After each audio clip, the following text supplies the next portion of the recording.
বিসমিল্লাহির রহমানির রহিম।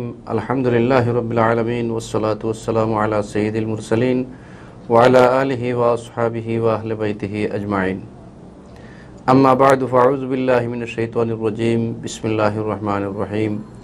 কুল্লু মান আলাইহা ফান ওয়া ইয়াবকা ওয়াজহু রাব্বিকা যুল জালালি ওয়াল ইকরাম। সাদাকাল্লাহুল আযীম। ওয়া ক্বালা আন-নাবিয়্যু সাল্লাল্লাহু আলাইহি ওয়াসাল্লাম উযকুরু মাহাসিনা মাওতাকুম আও কামা ক্বালা আলাইহিস সালাতু ওয়াসসালাম। দেশ বিদেশ থেকে যারা আমাদের আজকের এই অনুষ্ঠান দেখছেন, বাংলা ভিউ টিভি চ্যানেল পরিবার পক্ষ থেকে সবাইকে জানাই আন্তরিক মোবারকবাদ। সম্মানিত শ্রোতাবৃন্দ, দর্শকবৃন্দ, আজ আমরা একটি বিষয়ে আলোচনা করব, যে বিষয়টি হচ্ছে অত্যন্ত হৃদয় বিদারক। আমাদেরকে এতিম করে চলে গেছেন বাংলাদেশের শীর্ষ আলেম, যিনি পুরা এশিয়ার মধ্যে একজন ইসলামী ব্যক্তিত্ব হিসাবে ছিলেন।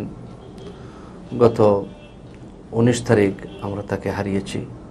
তিনি হচ্ছেন বাংলাদেশ কওমি মাদ্রাসা শিক্ষা বোর্ডের মুহতারাম সভাপতি এবং অরাজনৈতিক একটি সংগঠন, যে সংগঠন সারা বিশ্বের মধ্যে পরিচিত, হেফাজতে ইসলাম।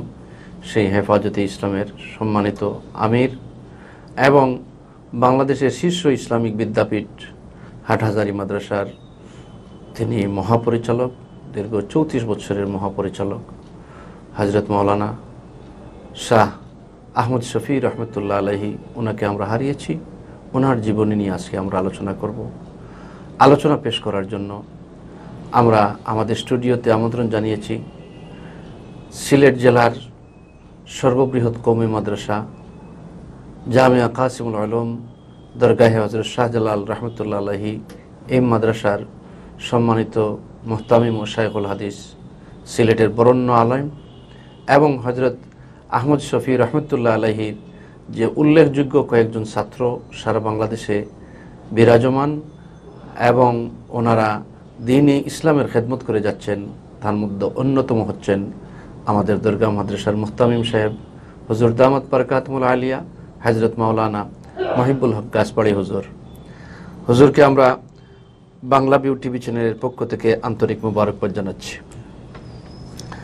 হুজুরের কাছে আমরা জানতে চাইব যে হযরত আহমদ শফি রহমতুল্লাহ আলাইহি, যিনি আমাদের মুরব্বী এবং আপনার সরাসরি ওস্তাদ, ওনার শাগিরদের রশিদ আপনি, ওনার জীবনী নিয়ে, জন্ম বৃত্তান্ত নিয়ে একটু আলোচনা করুন। বিসমিল্লাহির রহমানির রহিম।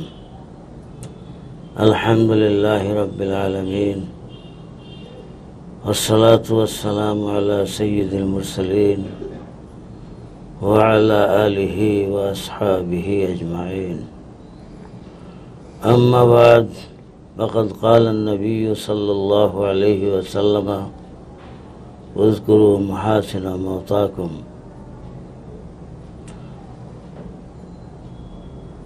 আজকে আমি উপস্থিত হয়েছি আমার পক্ষ থেকে দুনিয়ার যে কোনো প্রান্তে যারা শ্রোতা আছেন এবং এই লাইভ দেখতেছেন, তাদের কাছে আসসালামু আলাইকুম ওয়া রাহমাতুল্লাহি ওয়া বারাকাতুহু। আপনারা সুস্থ থাকুন, আল্লাহ রাব্বুল আলামিন আপনাদেরকে সুস্থ রাখেন, এই দোয়া আল্লাহ রাব্বুল আলামিনের কাছে সর্বদা করতেছি।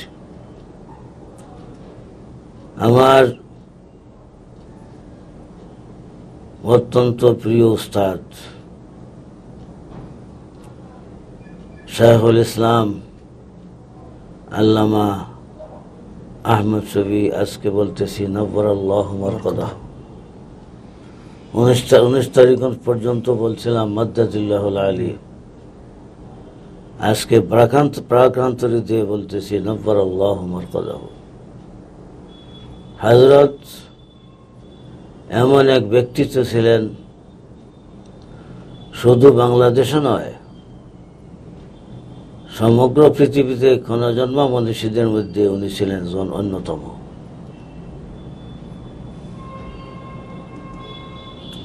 আমি যেহেতু হাটহাজারী মাদ্রাসায় দীর্ঘ 4 বছর অধ্যয়নরত ছিলাম, লেখাপড়া করছি। আমার যারা কাবিরিন হাজরাত ছিলেন তাদের সান্নিধ্যে যাওয়ার সৌভাগ্য আমার হয়েছে বলে আমি নিজেকে কৃতজ্ঞ মনে করি। এবং আমার এই দীর্ঘ 4 বছরের হাটহাজারী মাদ্রাসার ছাত্র জীবনে হযরতকে নিকট থেকে দেখেছি এবং যে সহানুভূতি এবং বিশেষভাবে যেহেতু হযরত ছিলেন শাইখুল ইসলাম শাইখুল আরব আল আজম আল্লামা সঈদ হুসেন আহমদ মনির রহমতুল্লাহ আলাইহির অন্যতম খলিফা এবং ওনার শেখের প্রিয়তম জায়গা ছিল সিলেট। তাই সিলেটি ছাত্রদের প্রতি ওনার আলাদা একটি উনি মহব্বত ছিল এবং এই বিষয়ে দুর্বল ছিলেন। উনি মহব্বত করতেন এবং যে কোনো সমস্যা দেখা দিলে এগিয়ে আসতেন। আর বিশেষত আমিও ধর্মের বেলায় সবকিছু বলতে পারতেছি না, হয়তো যে কি মহব্বত করতেন। জীবদ্দশায় তো মাদ্রাসায় তো চিরকাল থাকা যায় না, 4 বছর শেষ করে আসছি। এরপরে ওনার দুনিয়ার থেকে বিদায়ের আগ পর্যন্ত সিলেটের কোনো মানুষ গেলে জিজ্ঞেসেন আমার মহিবুল হক কি করতেছে। মারহাবা মারহাবা। তাই আমি পরাক্রান্ত হৃদয়ে হযরতের বিষয়গুলো উপস্থাপন করবার জন্য আমার মন এভাবে নাই হিসাবেও তবুও আমাদের সিলেটের ইমাম সমিতির সভাপতি সাহেব আমার কাছে উপস্থাপন করছেন যে ওনার জীবন সম্পর্কে একটু আলোচনা করব। মন পরাক্রান্ত এই হিসাবে আমি কি বলবো, তবুও 2-1টি কথা আপনাদের সামনে বলতেছি। আমার জানা মতো হযরত রহমতুল্লাহ আলাইহি চট্টগ্রাম জেলার রাউজান থানাধীন রাঙ্গুনিয়া থানাধীন পাকিয়াঠিলা গ্রামে ওনার জন্ম 1920 সালে। 1920 সালে জন্মগ্রহণ করার পর মাতা পিতা এবং স্থানীয় মাদ্রাসায় 10 বছর পর্যন্ত 10 বছর বয়স হওয়া পর্যন্ত উনি এখানে লেখাপড়া করছেন। 10 বছর পূর্ণ হওয়ার পর বাংলাদেশের শীর্ষ বিদ্যাপীঠ উম্মুল মাদারিস মাইনুল ইসলাম হাটহাজারীতে উনি ভর্তি হন এবং সে সময়কার যারা আকাবিরিন ছিলেন ওনাদের সান্নিধ্যে থাকিয়া 10 বছরের আহমদ শফি আস্তে আস্তে আস্তে আস্তে এমন উন্নতির শিখরে বুঝছিলেন যে হযরত তাকে দারুল উলুম দেওবন্দে যাওয়ার জন্য পরামর্শ দিলেন। এবং ওনার যে 10 বছর বয়সে ভর্তি হয়েছিলেন হাটহাজারীতে, এর মধ্যেই ওনার মাতা পিতা উভয়জনকে হারিয়ে উনি এতিম হয়ে গেছিলেন হাটহাজারী থাকা অবস্থায়। এবং হাটহাজারী থেকে যখন দেওবন্দ গেলেন 4 বছর পর্যন্ত সেখানে শিক্ষা দীক্ষা গ্রহণ করেন অতি সুনামের সহিত এবং উস্তাদদের প্রিয় পাত্র ছিলেন। এবং এই ছাত্র অবস্থায় শাইখুল আরব আল আজম সঈদ হুসেন আহমদ মাদানী নব্বরাল্লাহু মারকাদাহু ওনার খেলাফত ওনার থেকে লাভ করেন এবং আধ্যাত্মিকতা যেভাবে উলুমে দিনিয়ার পারদর্শী হয়েছিলেন অনুরূপভাবে আধ্যাত্মিকতারও উনি অত্যন্ত উচ্চ শিখরে পৌঁছে গেছিলেন, যার পরিণতিতে যে সমস্ত উস্তাদ সাহেবান ছিলেন হাটহাজারীতে ওনার ফারেক হওয়ার অর্থাৎ টাইটেল দেওয়ার পরে দরা হাদিস ফাঁস করার পরে ওনারাই এর মধ্যে অন্যতম হযরত থানভী রাহিমাহুল্লাহ তাআলার মজাজ মৌলানা আব্দুল ওয়াহাব সাহেব তৎকালীন মুহতামিম, উনি নিজে অন্য কোনো জায়গা না দিয়ে মৌলানা আশরাফুল ইসলাম আল্লামা আহমদ শফি নব্বরুল্লাহ মারকাদহকে নিজ প্রতিষ্ঠান অর্থাৎ হাটহাজারী মাদ্রাসায় শিক্ষকতার সুযোগ করে দিলেন। মাশাআল্লাহ। হিসাব মতো দেখা যায় 1925 সাল থেকে উনি হাটহাজারী মাদ্রাসা হাটহাজারী মাদ্রাসায় শিক্ষকতা করতেছেন। যেহেতু সেই সময় ওনার উস্তাদরা ছিলেন উল্লেখ্য হযরত মোহতামিম সাহেব শাহ আব্দুল ওয়াহাব সাহেব, শাইখুল হাদিস আল্লামা আব্দুল কাইয়িম নব্বরাল্লাহু মারকাদাহু, হযরত প্রাক্তন মোহতামিম আব্দুল ওয়াহাব সাহেব, পরে মৌলানা হাবিব সাহেব, মৌলানা আব্দুল আজিজ ফটিকছড়ি, অন্যান্য আসাদায়ে কেরামের সান্নিধ্যে তাকিয়া ইলমি তরক্কি এবং আধ্যাত্মিকতার আরও দরজা বলন করতে থাকেন। আল্লাহ রাব্বুল আলামিন যখন কোনো মানুষকে উন্নতির চিরশিখরে পৌঁছার ইচ্ছা করেন, তো আল্লাহ রাব্বুল আলামিন এমনিভাবেই দিনের জ্ঞান মান আরাদাল্লাহু মান ইউরিদুল্লাহু বিহি খায়রান ইউফাক্কিহু ফিদ্দীন, নবী করিম সাল্লাল্লাহু আলাইহি ওয়াসাল্লামের চরম সত্যবাণী হিসাবে হযরত আল্লামা শাইখুল ইসলাম শাহ আহমদ শফি নব্বরাল্লাহু মারকাদাহু এইভাবে পর্যায়ক্রমে উন্নতির চিরশিখরে উঠে গেল, যার পরে শেষ পর্যন্ত ওনার আসাদায়ে কেরামের একের পরে যখন দুনিয়া থেকে চলে গেলেন, আমার জানা মতো 1407 হিজরিতে হযরত আল্লামা আহমদ শফি নব্বরাল্লাহু মারকাদাহুর উপর উম্মুল মাদারিস মাইনুল ইসলাম হাটহাজারী মাদ্রাসার পরিচালনার দায়িত্ব আসে। আমি হাটহাজারী মাদ্রাসায় অধ্যাপনা করেছি 1967 থেকে 67, 68, 69, 70 পর্যন্ত, স্বাধীনতার যুদ্ধের আগেই। তো আল্লাহ রাব্বুল দেখেছি আমি সেই সময় যে মাদ্রাসার অবস্থা, বা পরবর্তীতে আর বারবার গিয়েছি, কিন্তু আল্লাহ রাব্বুল আলামিন ছাত্র সংখ্যা হিসাবে এবং মাদ্রাসার সুশৃঙ্খল পরিচালনার কারণে মাদ্রাসার দালানাদি যেভাবে হয়েছে, বিল্ডিং যেভাবে হয়েছে, পূর্বে মোটেই এইভাবে ছিল না। মানে ওনার আমলে সব থেকে বেশি উন্নতি হয়েছে ওনার আমলে। ছাত্রও বেশি হয়েছে। আমি যে বছর পড়েছি, এবছর দরা হাদিসে আমরা শরীক ছিলাম 250 জন, আর হাজরাত মহতামি হওয়ার পরে গত বছর শুনছি 2500-এর উপরে, শুধুমাত্র দরা হাদিস। শুধু দরা হাদিসে হাটহাজারী মাদ্রাসার তরক্কি এবং সাথে সাথে ওনার আধ্যাত্মিক সাধনা এবং দিনে ইসলাম কিভাবে বিস্তার হয়, তার যে ফিকির, এই ফিকির হিসাবে উনি মানুষ গড়ার কারিগর হিসাবে আল্লাহ রাব্বুল আলামিন তো কবুল করেছিলেন। বিদায় ওনার আল্লাহ রাব্বুল আলামিন হাটহাজারী মাদ্রাসার এমন তরক্কি দিয়েছেন, এবং ওনার কাছে যার ছাত্ররা পড়ছে আমার জানা মতো লক্ষাধিক হবে।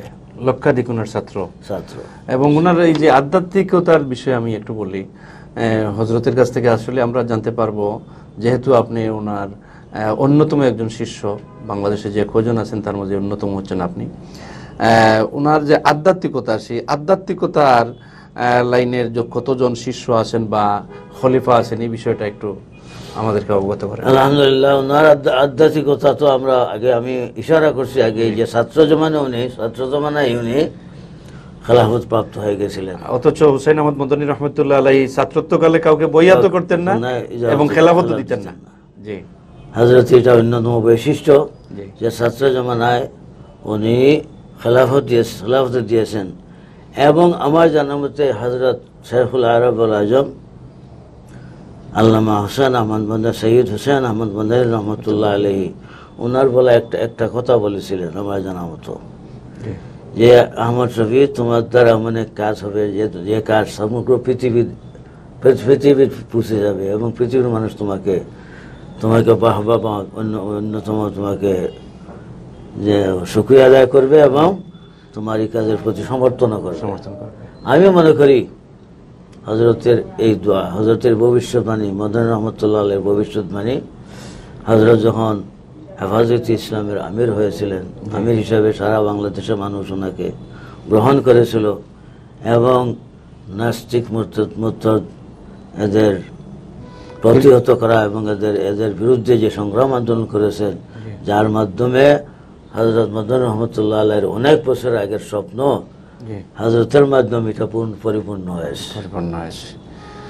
এবং ওনার খলিফা যারা বা ওনার ভক্ত যারা, ওনার মুতাআল্লিকিন যারা, আমার জানা মতো 50,000-এর ঊর্ধ্ব হবে। মাশাআল্লাহ, মাশাআল্লাহ। আল্লাহ রাব্বুল আলামিন ওনাকে তৌফিক দিয়েছিলেন। আমাদের আকাবিরিন আগে যারা চলে গেছেন, আমরা মনে করি বাকিয়াতুস সালাফ ছিলেন উনি, এবং ওনার দ্বারা দিনের যে খিদমত এবং বাতিলের যে প্রতিরোধ হয়েছে, বাতিলের আতঙ্ক হিসাবে উনি যে দুনিয়াতে যতদিন ছিলেন, বাতিলের আতঙ্ক হিসাবে ছিলেন, বাতিলটা ভয় করত আল্লামা আহমদ শফীকে, এবং সত্য দিন প্রতিষ্ঠার বেলায় সিরাতে মুস্তাকিমের উপরে মানুষকে আনার জন্য ওনার সবসময় প্রচেষ্টা ছিল, এবং বাতিলের বিরুদ্ধে উনি লেখনের মাধ্যমে এবং বক্তৃতার মাধ্যমে সবসময় বলিষ্ঠ কণ্ঠস্বর ছিলেন এবং বাস্তবে তার রূপ দিয়ে দেখিয়ে গেছেন। আল্লাহ রাব্বুল আলামিন ওনাকেও তৌফিক দিয়েছিলেন। শুধু তাই না, দেখেন আপনারা জানেনও বুঝেন, আমি আবার আপনাদেরকে পুনরুদ্ধৃতি করতেছি, এক সময় একসঙ্গে তিনি ছিলেন হাটহাজারী মাদ্রাসার মহাপরিচালক এবং রাজনৈতিক ধর্মীয় সংগঠন হেফাজতে ইসলামের আমির, এবং হেফাজতে ইসলামী যে সাড়া জাগিয়েছিল বাতিল নাস্তিক মুরতাদের বিরুদ্ধে, সারা পৃথিবীর আনাচে কানাচে পৌঁছেছে। আল্লাহ রাব্বুল আলামিন মঞ্জুর করেছেন, কবুল করেছেন। এর সাথে সাথে বেফাকুল মাদারিসিল আরবিয়ারও চেয়ারম্যান ছিলেন তিনি। এর সাথে সাথে সমগ্র বাংলাদেশের 6 বোর্ড মিলিয়ে যে দরা হাদিস, তাকমিল ফিল হাদিসের যে জামাতের পরীক্ষা সমগ্র বাংলাদেশ মিলে হইতেছে, তার যে বোর্ড, এই বোর্ডের নাম আল হাইয়াতুল উলিয়া লিল জামিয়াতুল কওমিয়া, এই বোর্ডের উনি চেয়ারম্যান ছিলেন। মৃত্যুবতী উনি 4টা দায়িত্বে উনি ছিলেন: মহাপরিচালক, হেফাজতের আমির, বেফাকুল মাদারিসের চেয়ারম্যান এবং আল হাইয়াতুল উলিয়া লিল জামিয়াতুল কওমিয়ার চেয়ারম্যান। আমরা আরেকটা বিষয় জানি যে কওমি মাদ্রাসার ছাত্ররা বা যারা অগ্রসারিতে ছিলেন বা আছেন, ওনাদের দীর্ঘদিনের একটা মনের আশা ছিল যে কওমি মাদ্রাসার সনদের স্বীকৃতি। এই সনদের স্বীকৃতি সম্পর্কে হযরত আহমদ শফী রহমতুল্লাহ আলাইহির কি ভূমিকা ছিল বা ওনার কি অবদান ছিল, সে বিষয় নিয়ে একটু আলোচনা করুন। আলহামদুলিল্লাহ, হযরতের আমি এক কথা বলতে চাই যে কওমি অঙ্গনের ছাত্ররা যে সনদের স্বীকৃতি পেয়েছে এবং সরকার তাদের সনদের স্বীকৃতি দিয়েছে মাস্টার সমমান, একমাত্র হযরতের অগ্রণী ভূমিকার কারণেই এটা হইতে পারেছে। আর যদি অবশ্য আমরা অনেক চেষ্টা করেছি, হয়তো আপনাদের জানতে থাকে, আমি সিলেট আজাদদিনে দাঁড়ার সিনিয়র সহসভাপতি, অনুরূপভাবে সমগ্র বাংলাদেশের 6টি বোর্ড রয়েছে।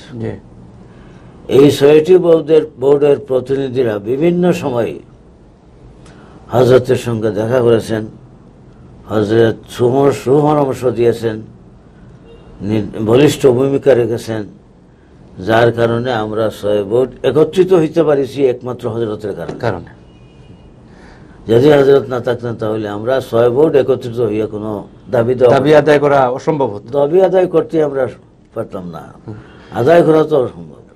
একমাত্র হযরতের কারণে এই 6 বোর্ডের যারা কর্মকর্তা ছিলেন এক হয়েছেন, এবং হযরতের মাধ্যমেই আমরা আমাদের দাবি সরকারের কাছে পেশ করেছি।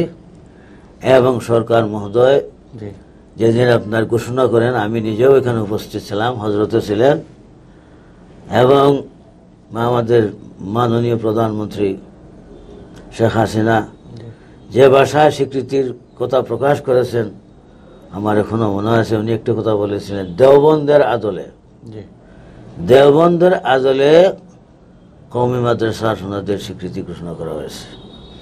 আর আমি মনে করি আমাদের হযরতের এই চিন্তাধারা এবং হযরতের যে খেদমত এবং হযরতের ধ্যান ধারণা যে কওমি মাদ্রাসার প্রতি, কওমি অঙ্গনের প্রতি কি ছিল এবং কি ওনার ধারণা ছিল এবং কওমি অঙ্গন কিভাবে উপরে উঠানো যায় এবং কওমি ছাত্রদের তাকমিল ফিল হাদিস সনদ স্বীকৃতি লাভ করে এই চিন্তা করেছিলেন হযরত, এবং তার চিন্তার ফলস্বরূপ আমরা আজকে দুনিয়াতে নাই, আমরা ফল ভোগ করতেছি, ভবিষ্যতে করতে থাকবো। আমি হাইয়াতুল ইলিয়ার কর্তৃপক্ষ এবং সমগ্র বাংলাদেশের কওমি মাদ্রাসা যারা দায়িত্বশীল আছেন বা বোর্ড সমূহের দায়িত্বশীল আছেন, তারা যেন কখনো হযরতকে দোয়ার মধ্যে না বলেন, সবসময় হযরতকে দোয়া করবেন যাতে আল্লাহ তাআলা আরো তরক্কি দান করেন। হুজুরের কথা থেকে আমরা জানলাম যে এই কওমি মাদ্রাসার স্বীকৃতির বিষয়ে একাই হযরত আহমদ শফি রহমতুল্লাহ আলাইহি একাই টেনে নিয়ে উনি স্বীকৃতি আমরা সহায়ক ছিলাম। জি সহায়ক ছিলেন। যাই হোক, আলহামদুলিল্লাহ, এটা কওমি মাদ্রাসার বাংলাদেশে প্রায় 5,000 কওমি মাদ্রাসা রয়েছে। এই 5,000 কওমি মাদ্রাসার মুরব্বী ছিলেন, দেশের শিশু আলেমদের মুরব্বী ছিলেন, একক ব্যক্তি ছিলেন যিনি সরকারের কাছে যদি কোনো দাবি পেশ করতেন তাহলে সরকার এটা মানতে বাধ্য হতো। সরকারও খুব বেশি সমর্থন করত এবং সম্মান করত। আমরা দেখেছি মাননীয় প্রধানমন্ত্রী ওনাকে যেভাবে শ্রদ্ধার এবং ভক্তি সহকারে যেভাবে সম্মান করতেন, অন্য কোনো আলেমের প্রতি মাননীয় প্রধানমন্ত্রী এত শ্রদ্ধা সম্মান করতেন না। যাই হোক, আমরা জানলাম যে হযরত আহমদ শফি রহমতুল্লাহ আলাইহি সম্পর্কে। এখন হুজুরের কাছে আমরা আরেকটু জানতে চাইব যে এত বড় ব্যক্তিত্ব আহমদ শফি রহমতুল্লাহ আলাইহি, ওনার বিশ্বব্যাপী যে ওনার সফর ছিল, উনি কোন কোন দেশ সফর করেছেন সেই বিষয়গুলো একটু জানতে চাই। আমার জানা মতো হযরতের ব্যস্ততা ছিল বেশি।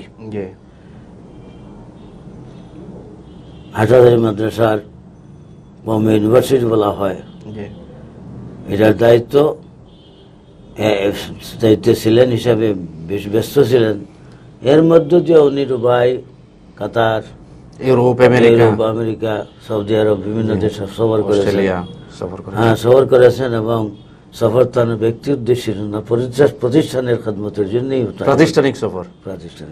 জি হুজুর, আমরা একটা কথা জানিয়েছিলাম যে 2001 সালে উনি 21 আগস্ট উনি যখন লন্ডন থেকে দেশে ফিরেন, তখন উমরা করে দেশে আসার নিয়ত করছিলেন। তখন উমরায় যাওয়ার পরে হারমাইন শরীফের মহাপরিচালক শেখ সালেহ বিন আল হুসাইম ওনার আমন্ত্রণে ওনার সৌজন্য সাক্ষাৎ হয় এবং হযরতকে আপনার কাবা শরীফের গিলাফ উনি গিলাফের অংশ উপহার দিয়েছিলেন। এইটা সৌদি সরকারের সর্বোচ্চ সম্মান।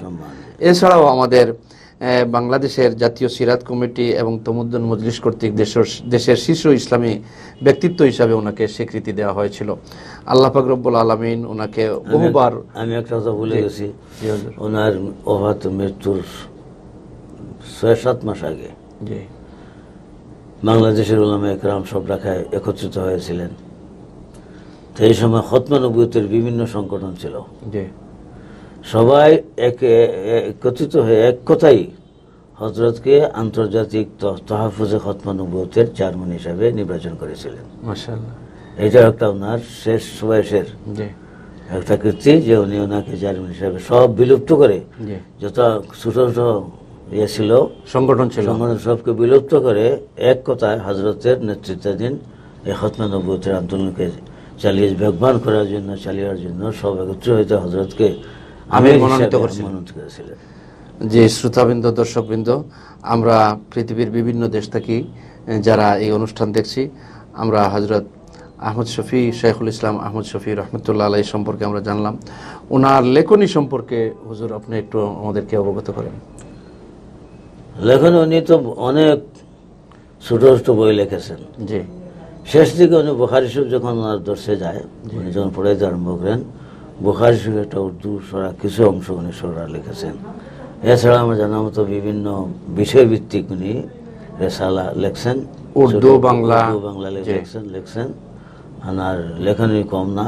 প্রায় 25টার উপরে, পরিচয়ের উপরে। 25টার উপরে লেখনী আছে। যাই হোক, একজন ব্যক্তি এত দায়িত্ব আদায় করার সাথে সাথে যে 25টা বইও লেখছেন, এটাও কিন্তু কম না।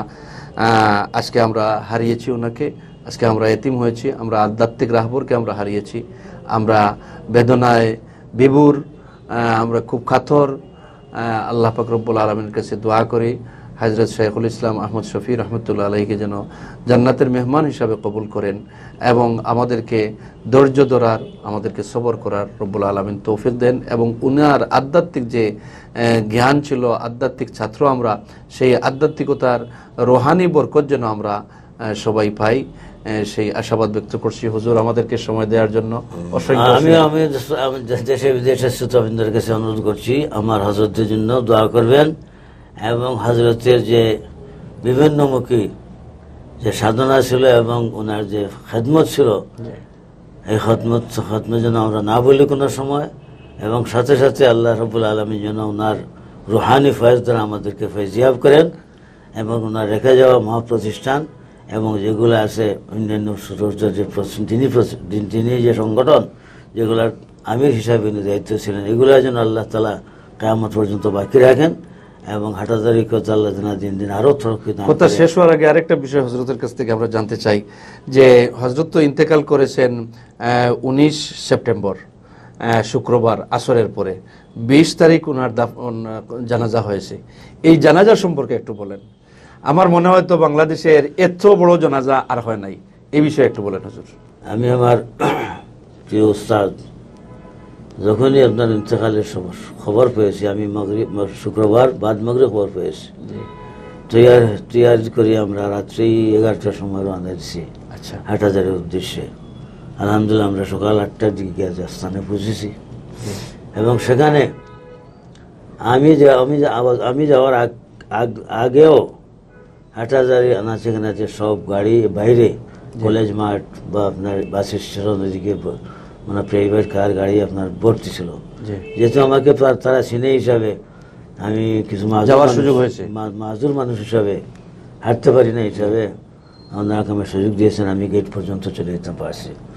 চলে যাওয়ার পরে আমি যখন দেখলাম যে এখন সকাল 9টা হইতেছে, এই সময়ই মানুষ এই যে হাটাজি মাজার পশ্চিমে রোড আছে, রোড দেখা যায় না এই পর্যন্ত মানুষের ভর্তি, পশ্চিম দিকে ডাক বাংলা আছে, মানুষ ভর্তি। এরপরে মাদ্রাসার ভিতরে গেলাম, মাদ্রাসার মসজিদ কয়েকতলা, দরজা 6-7 তলা, প্রতিটি তলায় মানুষ ভর্তি, এবং হাটাজি মাদ্রাসার পরিসর তো অনেক বড়, কোন জায়গা খালি নাই যে মানুষ নাই, 10টার আগেই সব পরিপূর্ণ হয়ে গেছে। পত্রিকা রিপোর্ট করছে আমরা দেখছি। এরপরে আমার আন্দাজ মতো বাংলাদেশে আমি আরো অনেক বড় বড় হাফিজ হুজুরের জানাজায় শরীক হয়েছি, আল্লামা শাহিদ বাইমপুর রহমতুল্লাহ আলাইহি শরীক হয়েছি, এবং গৌরপুরি হযরত মাওলানা নুরুদ্দিন সাহেবের জন্য শরীক হয়েছি। আমার ধারণা মতো বাংলাদেশের বৃহত্তম নামাজের জানাজা এটাই হয়েছে, সর্ববৃহৎ এটাই হয়েছে। যে পত্রিকা রিপোর্ট করেছে যে হাটহাজারি থেকে দক্ষিণ পাশে প্রায় 10 কিলোমিটার মানুষের সমাগম ছিল, উত্তর দিকে এইভাবে ছিল।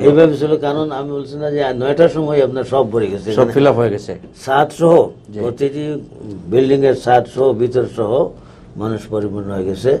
এরপরে তো 10 বাজে 10, 11, 12, 2টার সময় জানাজা হয়েছে। এই 10 কিলোমিটার পর্যন্ত মানুষ থাকবে, কোনো সন্দেহ অবকাশ নেই জানাজার নামাজ। কারণ হয়েছে কি যে আমি যখন জানাজা শেষে আধ ঘন্টা দেড় করে বাইরে হয়েছি, আমার গাড়ি হাটহাজারি গেট থেকে বাস স্টেশন 1 কিলোমিটার হবে না, এই জায়গাটুকু আসতে আমার লাগছে 4 ঘন্টা সময়। আল্লাহ, 4 ঘন্টা সময় লাগছে। মানুষ আর এত লোকের ভিড় ছিল। ওনার জানাজার নামাজ তো ওনার বড় ছেলে হযরত মাওলানা ইউসুফ মাদ্দাল্লাহু জিল্লাহু উনি পড়িয়েছেন, এবং উনি আবেগ আপ্লুত হয়ে দুনিয়ার দেশবাসীর কাছে দেশ বিদেশে দোয়া চাইছেন ওনার আব্বার জন্য, ওনাদের জন্য দোয়া চাইছেন। তাই আপনারা হযরতের দরজাত তরক্কির জন্য দোয়া করি, এবং হযরতের সুখ সচ্ছল পরিবারকে আল্লাহ যেন সবরে জমিলের তৌফিক দেয়, এই দোয়া করি, এবং ওনারা যেন শান্তি, হযরতের বিয়োগে অশান্তির কোনো সম্মুখীন না হয়, শান্তিতে যেন আল্লাহ তাআলা ওনাদেরকে জীবনযাপন করার তৌফিক দান করে। যে সম্মানিত দর্শকবৃন্দ, আমরা শেষ পর্যায়ে চলে আসছি। আমরা হযরতের জন্য, দেশের সমস্ত মুমিন মুসলমানের জন্য, দেশের উন্নতি অগ্রগতির জন্য ছোট্ট একটা মোনাজাত করব। হুজুর আজকে আমাদের এই মোনাজাত পরিচালনা করবেন। আলহামদুলিল্লাহ রাব্বিল আলামিন আসসালাতু ওয়াসসালামু আলা সাইয়্যিদিল মুরসালিন ওয়া আলা আলিহি ওয়া আসহাবিহি আজমাইন আমিন। রব্বানা যালামনা আনফুসানা ওয়া ইল্লাম তাগফির লানা ওয়া তারহামনা লানাকুনান্না মিনাল খাসিরিন। আমিন। আয় আল্লাহ, এই ফিতনার যুগে আল্লাহ আমরা দুনিয়াতে আছি, আমাদের জীবনের সমস্ত গুনাহ খাতা আল্লাহ মাফ করে দেন। আমিন। আল্লাহ যতদিন আমাদেরকে হায়াতে রাখেন আপনার সন্তুষ্টি অর্জন করতে পারি এভাবে মকবুল ইবাদত করার আমাদেরকে তৌফিক দান করুন আল্লাহ। আমিন। আল্লাহ আমাদের যারা বিশেষ জন দুনিয়ার থেকে চলে গেছেন আল্লাহ তাদের দরজা বুলন্দ করুন। আমিন। আল্লাহ জান্নাতুল ফিরদাউস দান করুন, আমিন। জান্নাতের সুউচ্চ মুকাম দান করুন। আমিন। বিশেষভাবে আমাদের শেখ, আমার উস্তাদ শেখুল ইসলাম আল্লামা শাহ আহমদ শফি নব্বরাল্লাহু মারকাদাহুর দারাজাতকে বুলন্দ করুন আল্লাহ। আমিন। আয় আল্লাহ ইকরাম আল ইকরামিন আরহামুর রাহিমিন, হে আল্লাহ জান্নাতের সুউচ্চ মুকাম তাকে দান করুন। আল্লাহ তার পরিবারকে সব জামিলের তৌফিক দান করুন। তাদেরকেও শান্তির জীবন দান করুন, আমাদেরকেও শান্তির জীবন দান করুন। আমিন। আল্লাহ আমাদের এই লাইভে যারা দেখতেছেন বিশ্বের মাঝে সবাইকে শান্তির জীবন দান করুন আল্লাহ। আমিন। আমাদেরকে অশান্তিতে ফেরিয়েন না মাওলা। আল্লাহ ইকরাম আল ইকরামিন করোনা ভাইরাস থেকে আমাদেরকে হেফাজত রাখুন। করোনা ভাইরাস থেকে দুনিয়া থেকে উঠে ফেলেন আল্লাহ। আমিন। আল্লাহ যারা এই মুসলমান যারা এই রোগে আক্রান্ত হয়ে মারা গেছেন তাদেরকে শাহাদাতের জানাসিব করুন। আমিন। যারা আক্রান্ত আছে আল্লাহ তাদেরকে শিফা কামিল দান করুন। আমিন। যারা হেফাজতে আছে তাদেরকে হেফাজতে রাখুন আল্লাহ। আমাদের পক্ষ থেকে তাজদারে মদিনা হযরত মুহাম্মদ মুস্তাফা সাল্লাল্লাহু আলাইহি ওয়াসাল্লামের রওজা আকদসে আমাদের পক্ষ থেকে লক্ষ কোটি সালাত ও সালামের হাদিয়া পৌঁছে দেন আল্লাহ। আমিন। ইয়া আল্লাহ হাদিয়া পৌঁছে দেন আল্লাহ। আমাদের দেশকে শান্তির দেশ বানিয়ে দেন আল্লাহ।